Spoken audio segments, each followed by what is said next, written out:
Passepartout was summoned and appeared immediately. Mr. Fogg still held Auda's hand in his own.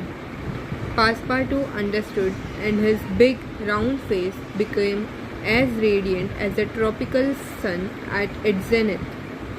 Mr. Fogg asked him if it was not too late to notify the Reverend Samuel Wilson of Marylebone Parish that evening. Passepartout smiled his most genial smile and said, "Never too late." It was 5 minutes past 8. "Will it be for tomorrow Monday?" "For tomorrow Monday," said Mr. Fogg, returning to Auda. "Yes, for tomorrow Monday," she replied. Passepartout hurried off as fast as his legs could carry him. Chapter 36, in which Phileas Fogg's name is once more at a premium on change. It is time to relate what a change took place in English public opinion when it transpired that the real bank robber, a certain James Strand, had been arrested on the 17th of December at Edinburgh. 3 days before, Phileas Fogg had been a criminal who was being desperately followed up by the police.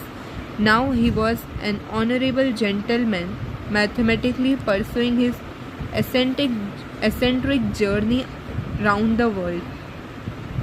The papers resumed their discussion about the wager. All those who had laid bets for or against him revived their interest as if by magic.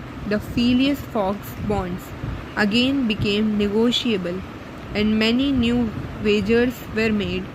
Phileas Fogg's name was once more at a premium on change. His 5 friends at the Reform Club passed these 3 days in a state of feverish suspense. Would Phileas Fogg, whom they had forgotten, reappear before their eyes? Where was he at this moment? The 17th of December, the day of James Strand's arrest, was the 76th since Phileas Fogg's departure, and no news of him had been received. Was he dead? Had he abandoned the effort, or was he continuing his journey along the route agreed upon? And would he appear on Saturday, the 21st of December, at 9:15 in the evening on the threshold of the Reform Club salon? The anxiety in which for 3 days London society existed cannot be described. Telegrams were sent to America and Asia. For news of Phileas Fogg, messengers were dispatched to the house in Savile Row morning and evening. No news. The police were ignorant what had become of the detective Fix, who had so unfortunately followed up a false scent. Bets increased, nevertheless, in numbers and value. Phileas Fogg, like a racehorse, was drawing near his last turning point. The bonds were quoted no longer at 100 below par, but at 20, at 10, and at 5, and paralytic old Lord Albemarle bet even in his favour.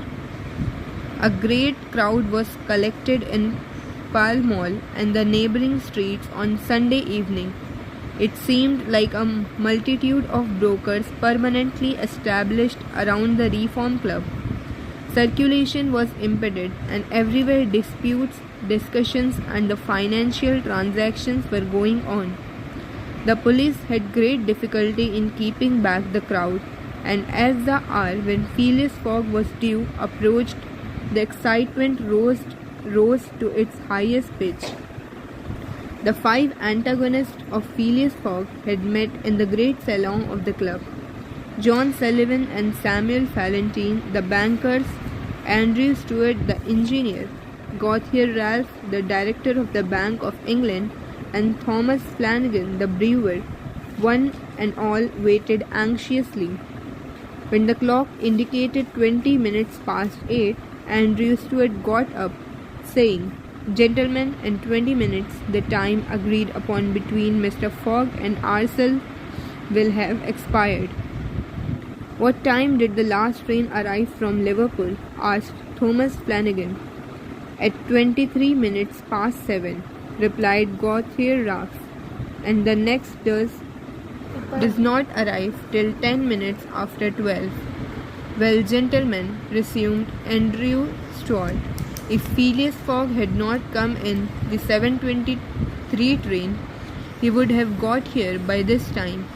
We can therefore regard the bet as won. Wait, don't let us be too hasty, replied Samuel Fallentin. You know that Mr. Fogg is very eccentric. His punctuality is well known.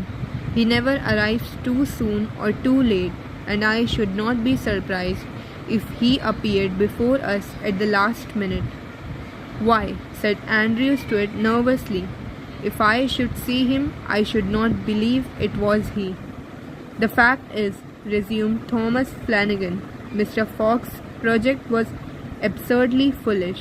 Whatever his punctuality, he could not prevent the delays which were certain to occur, and a delay of only 2 or 3 days would be fatal to his tour.